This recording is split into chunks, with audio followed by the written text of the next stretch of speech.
Are there spaces that should be male only? Like, one of the things I really wonder about, for example, I talked to Tulsi Gabbard about this a while back, is like, Oh, great. It isn't obvious to me at all that our society would benefit by having women in frontline combat. Right.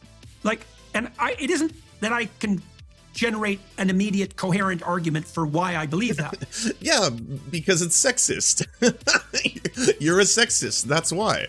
You feel that you want to reinforce this concept that women are like, they're feminine and they're the weaker sex, and at the end of the day they're empathetic and caring and nurturing, and we have to reinforce that in all ways, so they should actually be doing direct combat. That's for us brutes, us brutic men, okay? We're the ones that from birth were told that we have to be strong, we have to take charge, we have to control, we have to be able to dominate, so that's why we should be at the front lines, brother.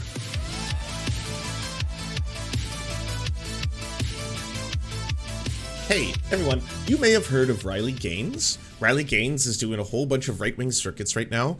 She's the woman who went to go speak at a school, and the right says that there was a what they considered to be a terrorist threat against her because people were calling her a bigot and a transphobe, and that was enough for them to be like, oh, the violence on the left, look at this, Antifa has taken over again.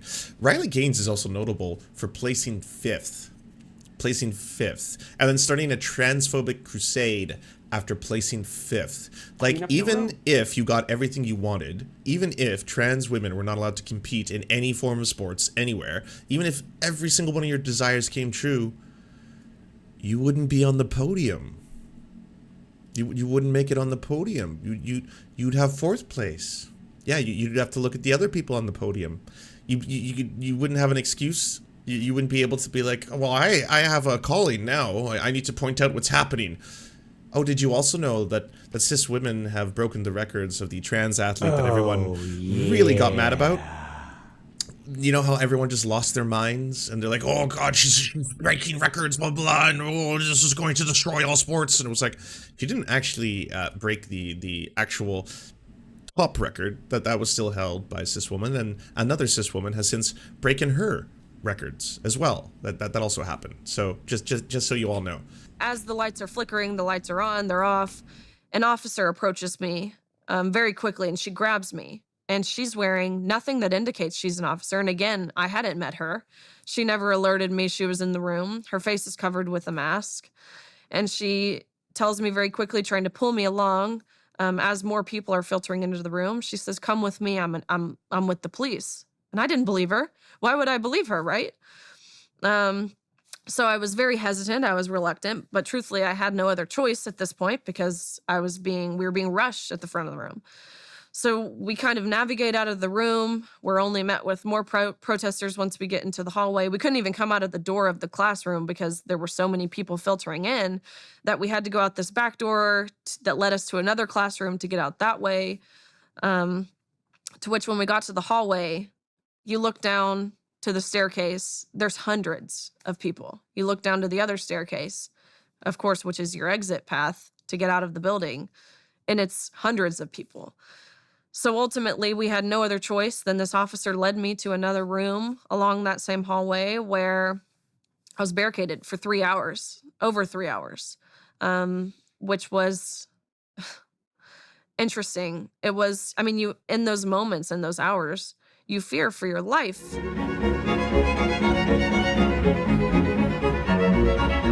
Oh, bloody hell.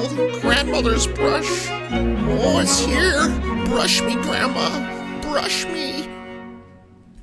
Hello, everyone.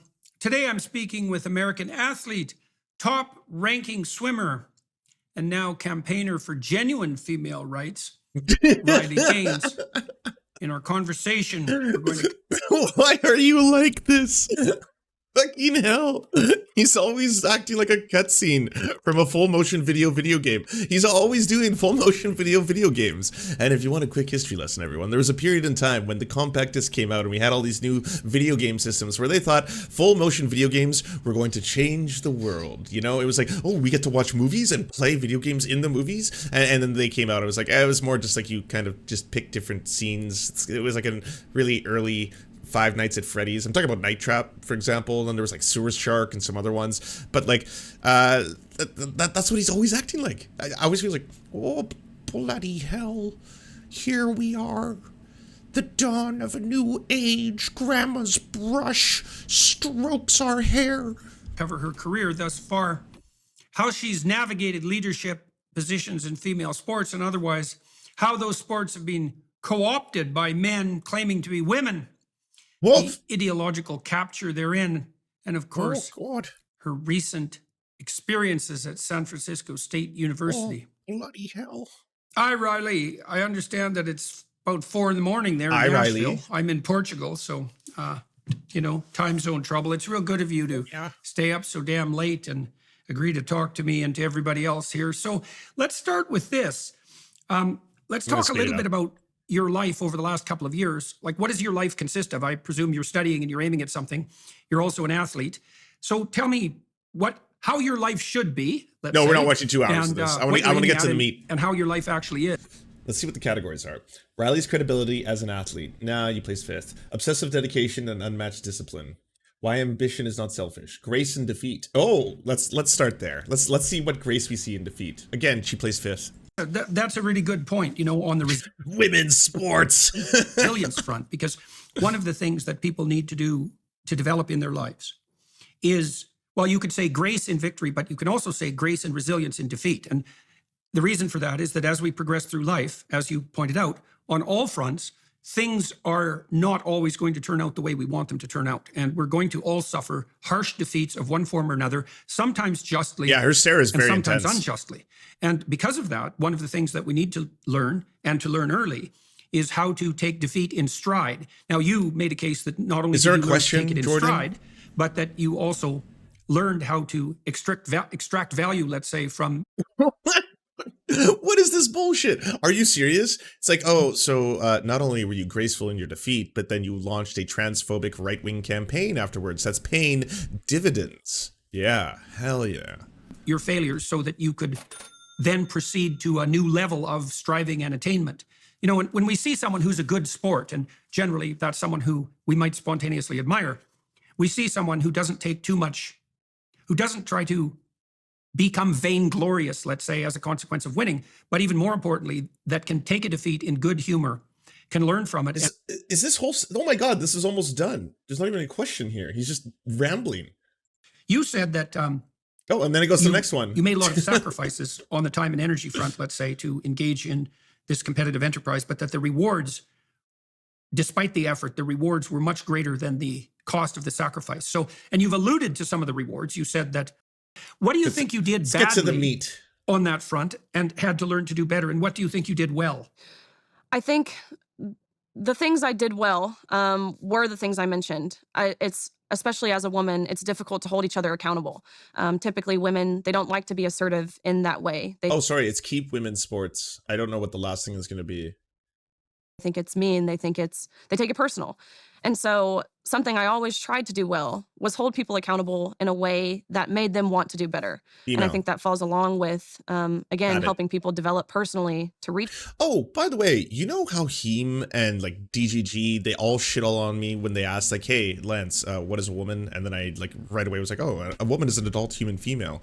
Like, that's only a gotcha here, because they're all just like, oh my God, Lance just invalidated trans people. I was like, well, wait, do you not consider trans women to be female? If that's the case, then you got your gotcha, but that's not it. I don't understand why the libs got really mad at that take. Those team goals, which again, it's I don't think even a male can understand necessarily. I want to start doing a new segment. Let's see if ChatGPT is more woke than those sections of the internet. All right, are trans women female? I'm going to read out the first response from ChatGPT. Let's see if it is more woke than the liberal side of the internet. Trans women are individuals who are assigned male at birth but identify and live as women. They undergo medical and/or social transition to align their bodies and lives with their gender identity. From a gender identity standpoint, trans women are female because they identify and experience themselves as women. My word, ChatGPT is more woke than the libs. He's like reputation savaging and gossip to, what would you say, promulgate their aggressive behavior. Now, men... There's the anti-woke GPT one now, right? The one that like says really fucked up shit. Are much more likely to do that up front, and there's some simplicity in that. But also women have a proclivity to experience more negative emotion than men, and so for each unit of stress they manifest more psychophysiological response. That seems to kick in around puberty. And so that additional, call it volatility is the technical term. That's an aspect of trait neuroticism, by the way. That volatility also, that increased volatility also makes it more difficult, arguably, for women to brush things off the same way that men who are cooperating in a team might. HEPG, I don't know. Talking about this, by the way, and delving into this is because we are going to get into the topic of sex and gender very soon, because, well, that's where we're headed, given that that's the root of the conflict that's made itself manifest around you. And so it's useful to establish and to start to explore the territory that's relevant with regard to sex differentiation. Now, obviously, when you were competing, you weren't competing in a co-ed situation. Right. It was women competing against women and men competing against men. And it's been set up like that for a long time. So given the claims in our society for radical equality, both in actuality and as a desirable outcome. Okay, we have some stuff here. Anti-trans critics. Okay. Anti-trans critics have been tying themselves in knots trying to figure out how a trans man and 3 cis women beat a trans woman and University of Pennsylvania swimmer, Leah Thomas. This season is 22-year-old Thomas's first one on the UPenn women's team, and she's been consistently bombarded with transphobia. As critics screeched that her involvement in the competition was, quote, unfair, other swimmers even reportedly threatened to boycott meets where she was competing. But on Saturday, at the twin duels meet in Yale and Dartmouth, while Thomas won 2 races, she placed 5th in the women's 100-yard freestyle. She was beaten by 3 cisgender women, with trans men and Yale swimmer Isaac Henning taking the top spot. In fact, in another race on the same day, Thomas was beaten again by Hennig, who had been delayed starting testosterone while he is still on the Yale team. The results flip the transphobic narrative that trans women athletes have an innate advantage, and presumably that trans men have a disadvantage on its head, and sent transphobes into a tailspin. According to the Daily Mail, one stunned parent at the meet said, "I wasn't prepared for that. Everything is messed up. I can't wrap my head around this. The NCAA, National College Athletic Association, needs to do something. They need to do something. I don't know what. I'm so confused. So wait, a trans man beat the record? So, oh no. Oh, this is really not helping my cause, I think, or I don't know. Am I mad? I don't know if I'm mad. Can you tell me what to be mad at? Please, Jordan, here, make me angry. All of you." Do you think that there's any, what is, if any, the justification for not making all sporting events, let's say, radically co-ed? Well, because I think we know how this would turn out time and time again, regardless of the sport, regardless of if it's an individual sport, a team sport, what that might look like. We've seen example after example where a mediocre male or mediocre men's team, nowhere near ranking the top. Let's say this could be nationally, this could be whatever level you're a mediocre male. Are you an expert on mediocre? You did place 5th. comparing here. Unanimously, these men's teams, they dominate the women. So having a co-ed team, that would not be beneficial to women by any means. So I think that's why I believe there's value to having co-ed instructional teams when you're younger, when you're learning. But once you've gone through that puberty, it's irreversible. Men are, of course, on average, taller, faster, stronger, more powerful. They jump higher. Wait, so are you advocating for us to actually start giving people gender-affirming care at the age-appropriate times? Is that what you're advocating for? Are you actually a trans ally by accident? Whoa, the wokeification continues. There's so many different attributes, advantages that men have in comparison to women. And so I think co-ed teams, in a sense, if that's what you're looking for, of course, there's value to it. But at the competitive level where you're competing, again, to win, that's what your goal is. Having men compete against women is very obvious. It's unfair. Okay, so let me push this. I'm going to push this as far as I can push it, because things are being pushed in our culture as far as they can be pushed. So we might as well go in for a penny and in for a pound. I could say, well, why don't we just scrap women's sports altogether? Like, if the goal is faster, stronger, better, more powerful, and on average, that's not happening in the female domain, why don't we just give up the entire enterprise on the female sports end and just let the men take over the playing field? If that's the point, if the point is to foster the highest possible level of performance. So what do you... Okay, well, first off, that is just such a weird loaded question. Even your transphobic guest is kind of like, well, this is a softball of such a degree with the word salad stuff that you're doing. I don't totally know where we're supposed to go here, but yeah, no, we can make this transphobic. There's a lot of problems with, especially in a patriarchal society, the way that we treat women's sports. I'm going to get to a couple really big examples pretty soon, just to kind of put a bow on everything here.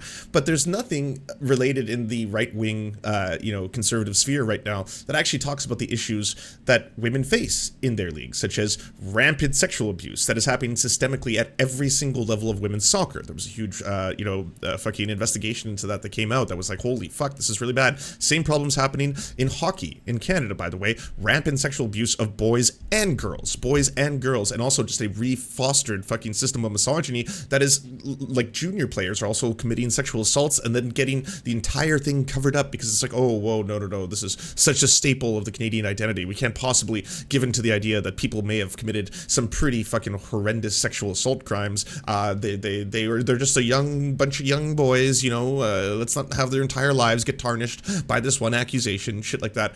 The underfunding of women's sports in comparison to men's sports. Unbelievable differences there. There's no pay equity whatsoever. And like a lot of these people never cared about women's sports at all. You never heard them talking about the NCAA, and I include myself as someone who has not spoken about the NCAA until it was defensive at all these people just going nuts, because again, I'm not a sports scientist. I am not a sports, as you can probably tell, I'm not a talented athlete in any way, shape, or form. That's fine. Not everyone's going to be talented athletes.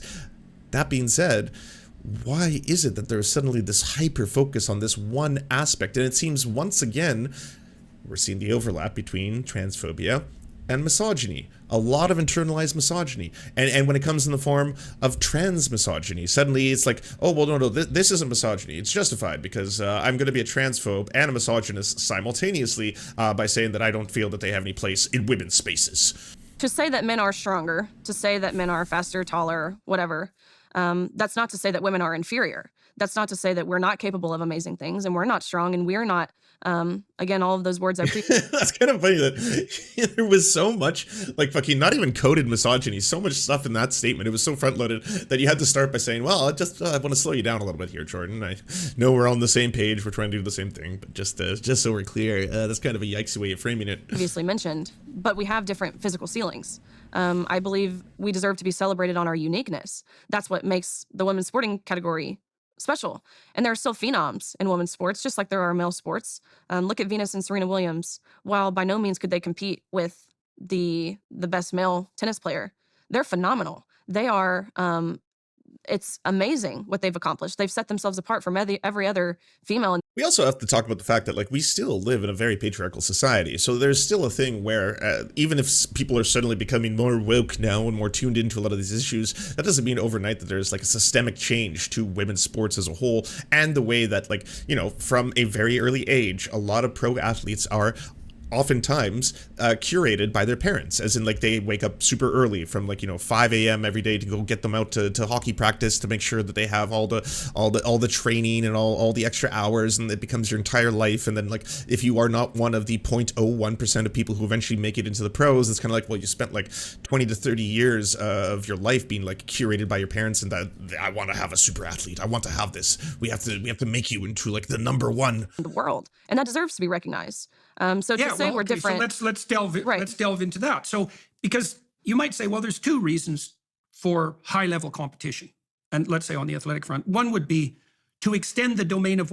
Why is Lance obsessed with identity politics? He barely talks about class politics. That's usually actually the first half of the show. It's usually me going through the news, hyping up strike, unionization, worker cooperatives, bringing, like, light and attention to it. I think the big problem is that, one, leftists, especially if you're, like, someone who's commentating on, like, the news and shit like that, you're expected to be able to have, like, a very well-fined opinion on most things. Like, if someone's like, hey, Lance, what do you think about what's going on in Bosnia right now? I'm supposed to be able to hear that and be like, oh, and there's a lot of things that, like, I think, and I've had to learn this the hard way, I shouldn't jump into speaking about, especially when it comes to a topic that, like, I haven't done all the reading on this one, let me get back to you kind of thing. Whereas, like, very recently, especially because of the Tim Pool debate, I've been trying to really brush up on a lot of things related to gender theory, stuff like that. And there is an intersection between, obviously, the oppression of people under what is called identity politics. I mean, identity politics by the right is essentially, at the end of the day, people existing, in the real world. It's like they like to frame it that like, hey, by the way, why are you talking about like, say a black trans woman who recently, had this happen to her, rather than talk like. But there is this thing that at the end of the day, you can't just have only class politics, like no war but class war, is something I'm told by a handful of people sometimes. And I agree. I want to abolish unjust hierarchies, just like the rest of you. I want to evolve capitalism into a much better economic system that has equality of opportunity for all, which we don't have. But that equality for opportunity for all also intersects with a lot of problems dealing with hard-coded racism, transphobia, homophobia, all that kind of stuff. I forget who did the video, but we played a video not too long ago about like the differences that are going to occur even if you do things like render a workplace better and a more equitable environment for, say, women, and say like, oh, we have to have like opportunity for hiring, promotion, all that kind of stuff. We have to destroy the glass ceiling. We have to have pay equity. We have to have more women in positions of like CEOs or managers or managerial positions, stuff like that, and we're going to work hard towards that. Even if you start to achieve a lot of those things, there's still going to be a different lived experience for, say, a black woman who's working in the same environment, or an indigenous woman who's living in the same environment, because there's going to be all kinds of different forms of oppression that they face that is outside of simply the job trying to care more, the job trying to do better, and that kind of stuff, right? You do have to talk about both. I will agree, though, if the criticism is that, like, I'm often focusing a lot on issues related to either racial oppression or, LGBTQ plus oppression. It's true. It's probably because those are a couple of the things that I've been doing more reading that I feel a little bit more confident off the cuff talking about on these kind of things. To answer that question shortly, what's possible in terms of performance, and to model that for other people, and then you could make a case. Well, you could make the case that the absolute records are look the at the best little example of that. slugger. So the fastest person he got into a fight world, today. the fastest swimmer in the world, and most of the time that's going to be men. But then you could make a more sophisticated case, which I believe is the proper case, that actually what you're doing as an athlete or as any expert in a competitive realm is modeling the ability to push the envelope and to further transform and develop.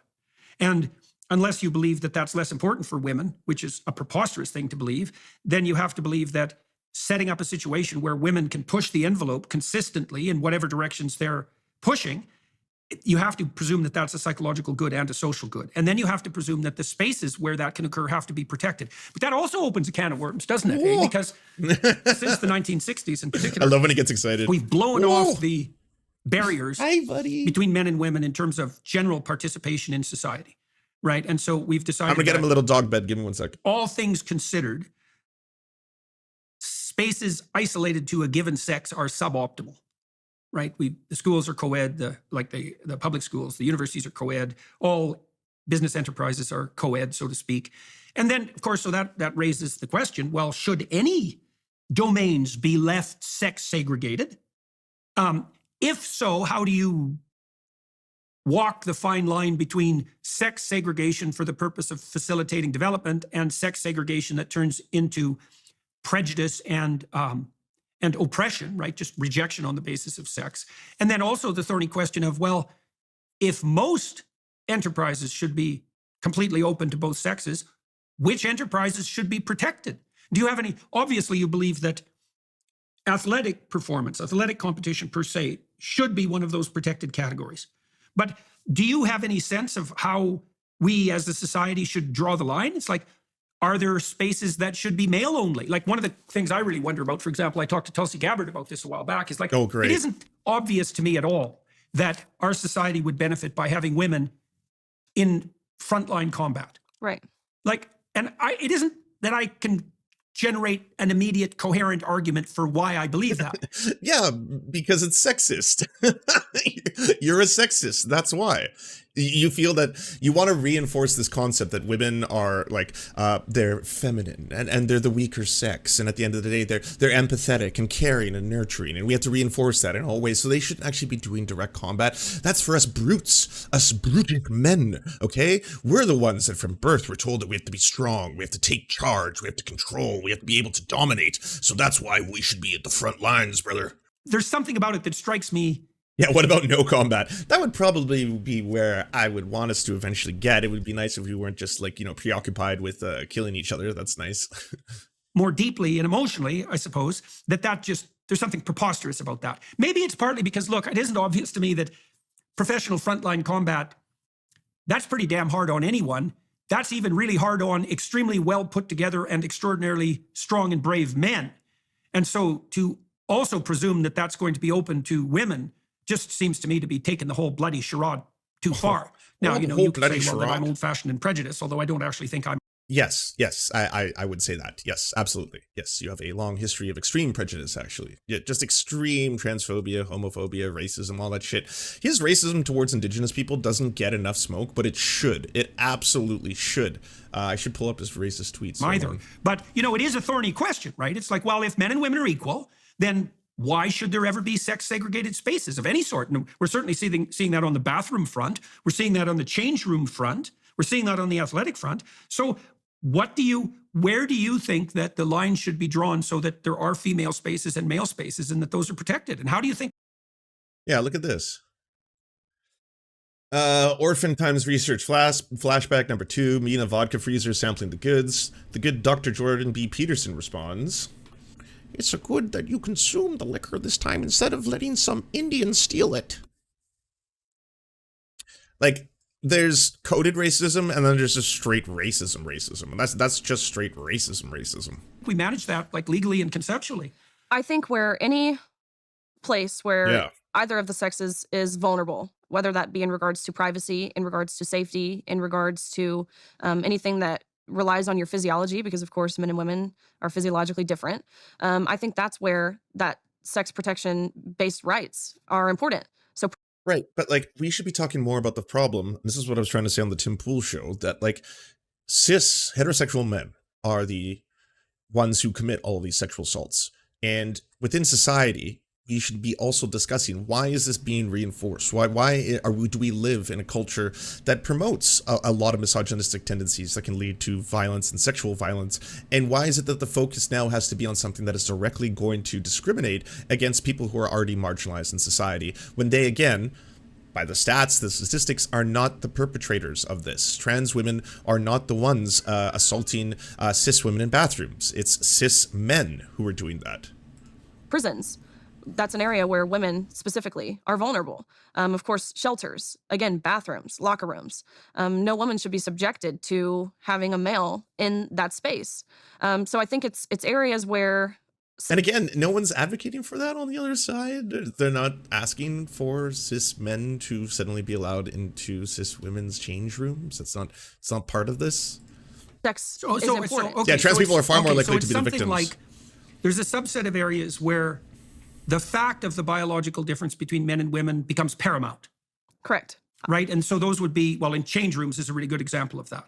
But you extended that also to, say, women's shelters and prisons and so forth. So there's something there that's sort of, what would you say? It's reminiscent of the idea of nakedness, I suppose, because you mentioned vulnerability, right? So when you're stripped down to your most vulnerable, that's when the segregation is most necessary. It's something like that, right? I believe it seems that way. Yeah, I believe there's value in understanding that.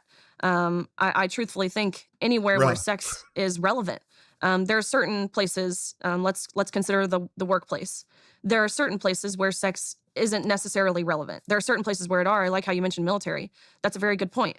Men and women, there are differences there that would, again, make anything that requires sheer strength make men be advantageous and make that more. Again, though, but why is this all of the right just paints with such a broad brush? It's like that. Yes, that there are men who on average maybe are going to be more physically strong than other cis women, but there's also cis women who are very strong, much stronger than me, and could beat the fucking shit out of me. And why is it that you have to say all women shouldn't be allowed to face or do frontline combat? At the end of the day, a woman with a gun is going to be just as deadly with a man. I'm sorry, as a man with a gun. I mean, you're the ones who are always saying that. Achievable. That's what we're wanting, right? We want to be this powerhouse. We want men at the forefront.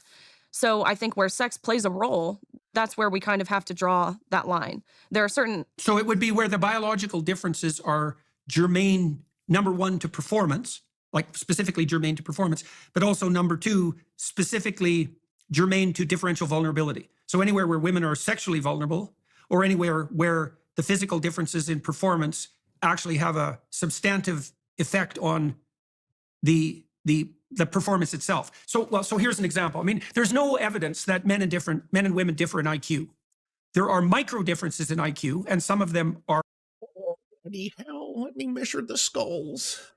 Or this is from the NRA. I don't think I've ever used the NRA as a source before. Are women naturally better shooters than men? Is the female of the species truly more deadly than the male?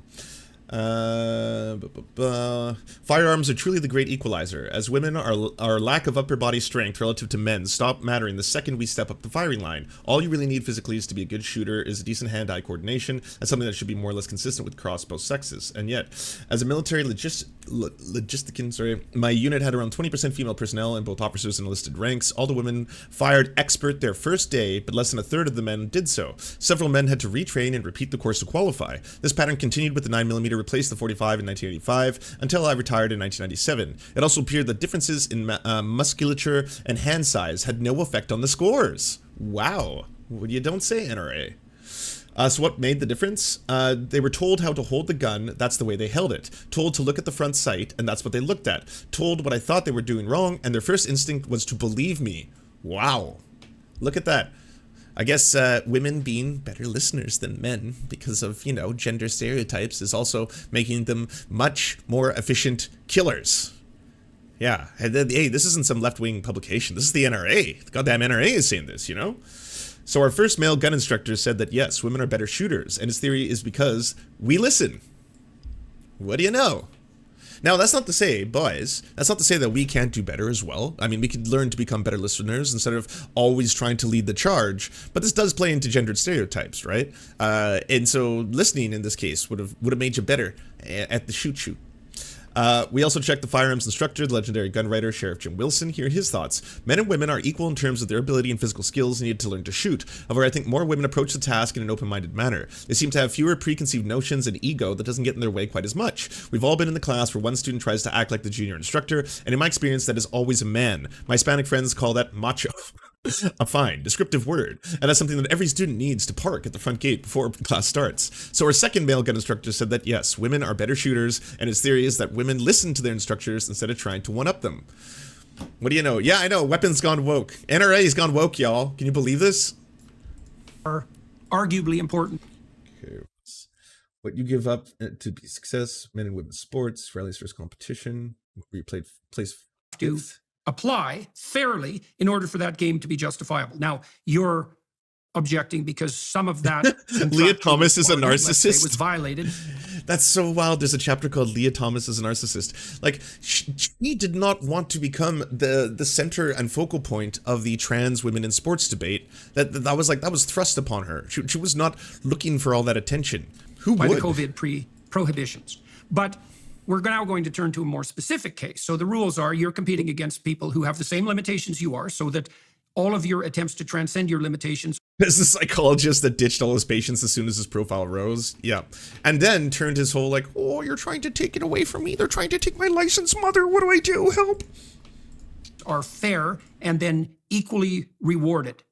But now we throw a monkey wrench into the works. We decide that a biological male who undergoes a certain amount of psychological and or physiological transformation can now be deemed a woman. And so let's turn to that. So when were you and your teammates first faced with the necessity of competing against someone who was at one point 100% a biological male? This is something we did in practice oftentimes. So in a sense, we were relatively used to, at least we understood the differences between men and women because we would practice together in the mornings. At nights, we would have different practice times, the men and the women's team. But in the mornings, we would practice together for the most part. So we knew what that looked like. I mean, the worst men's swimmer on the men's team at University of Kentucky could easily beat the fastest girl on our team. So we knew what that looked like. But in terms of facing a male in competition, that did not happen until our NCAA championships in March for my team. There were other teams within the Ivy League, other schools, that this was something they dealt with all year long, starting in October. That was what year? It started in 2021 to 2022. So 2021, and that you said in March? Yeah, so she it was placed in March fifth. of 2022, but the season began in about October, September of 2021. His comments are full of chuds being mad that Peterson isn't transphobic enough? What? Like Peterson? By the standards of transphobia? Holy shit. I know he's not like is as far as Marjorie Taylor Greene or like Nick Fuentes or the people or Michael Knowles who are like genuinely saying out loud that they, you know, basically don't want trans people to exist. But he's one of the most transphobic people that we watch or hate watch. Like that's ridiculous. Okay. Now, two questions that come out for that. The first is, Oh, I'm just assuming. Never when mind. you're practicing with the men in the morning and you see that the worst man on the male team can swim faster than the fastest woman on the women's team, what's the appropriate psychological No, reaction you're to that? fine. Because you could imagine I misread. you know, you could imagine two routes. You could imagine on the one hand that it would be demoralizing because it is in terms of absolute performance. Or on the other hand, you could think, well, it's irrelevant because that's not the game, right? The game is that you're competing against people who have your limitations, not people who have this other set of limitations. I mean, if you were in the pool with a dolphin and it swam faster than my you, that God. wasn't, well, it's not going to be demoralizing because it's not the same game. So was there any sense of It's not the same. Release the dolphin. Oh, you couldn't beat the dolphin, I see. Yes, not a talented swimmer you are. demoralization among the women with regards to the apprehension of the superior performance? Men are of the dolphins, males, or you was heard that it. off the table? Was that irrelevant? Women are from that was- Venus that was and men are irrelevant. dolphins. Of course, we expected to get beat, but in a sense, it gave us Men and women are different species? Well, apparently. I don't know. kind I'm of a learning driving things. factor. If we were racing next to a male, or whatever that looked like, if we're Oh, sorry, the trans women are dolphins. Ah, I get it. Ridiculous. practicing No next to matter a male. no matter how you could almost strive to keep up with them because you knew It's a very silly in a metaphor. sense that Let's you just say couldn't, that. but you could kind of set that barrier. Let's see how close I can get. So by no means was it demoralizing. True. It was Dolphin more and so human fetuses irrelevant. are the It's same not to Charlie Kirk. I mean, it could be seen as beneficial to competing or not competing, training with males. Holy shit, yeah, we actually have two references. I could almost make a meme out of this. You could start, like, you know, splicing that first one where Charlie Kirk thought a dolphin fetus was a human fetus. Because you're training next to someone who's better than you, and that's always a good thing, right? If you're dedicated to pushing yourself and bettering yourself. Riley's competition, psychology of knowing you won't win. But you won't win even if there weren't trans women in sports. You placed fifth. You're facing him in competition. So what sort of shockwaves, let's say, does that send through you psychologically, but also through your team? It's swimming is of course a physical sport. There's several physical aspects that go into it, but just like any sport, there's so much mental that goes into it as well. So I can't even tell you what this distraction, because that's ultimately take away the unfair competition piece. That's ultimately what this was. It was a huge distraction. It was all anyone could talk about. There was so much media attention, which I think we can all agree swimming is not a sport that typically garners media attention. There was awkward whispers on the pool deck of people who felt Wait, why do you think that is? That was because of all of you, all the right-wingers, turning this into a huge issue. That's the reason why. so uncomfortable and wrong, but didn't feel comfortable enough to say it loudly. There was side eyes, eye movement. You were so transphobic, you were distracted from swimming properly. It shaves off minutes from your game, you know? There was so much that just kind of made you feel as if 3 other cis women weren't as distracted as you. It's also true. you were living in this twilight zone. So that's what that piece looked like from the mental. I think I've heard enough from this. Do you enjoy the Serfs but prefer not to have to use your eyeballs? Many are saying this. Well, we've got the solution for you. It's the Serf Times in podcast form, available on most major podcasting networks now. If you enjoy it, please consider leaving a good review and feedback because it really helps the show out, apparently, and it's free, just like the podcast. To our gods, Xander Corvus and Peyton L. Juste, we shall spend many a generations building mighty cathedrals in your honor. To our monarch, Tom Spiker, we are but your oafish jesters, here to offer you a laugh at any opportunity. To our brave knights of the Round Table, Rachel K., Izzy Solidarity, Victoria Bell, Sebastian Demel, Mark Harmon, Benji Arney, Scary Earth Human, Tony, DM Rivera, Resident Scarecrow, Sir Nickus, Cheryl Alvarez, Ruby Kelly, Brandon, Words Greenwood, Everything Important, Hegbert Celine, Matthew Scarborough, Stellar Vision, Ariane McCarthy, Doug Cady, Daniel Sutton, Genital, Dark Puppy, Quiet One 85, Anna Loves Riley, Omni, Riley and Anna, Poodlehawk, Multimondi, Trevbot EXE, Brian Ephraim, Anthropophojak, Catherine, Ramon Acosta, Incosin, Ralph Parler, Violent Orchard, Political Puppy, La Media Panza, Todd Buckingham, and Todd La Jeunesse. We salute our valiant heroes off to fight injustice everywhere.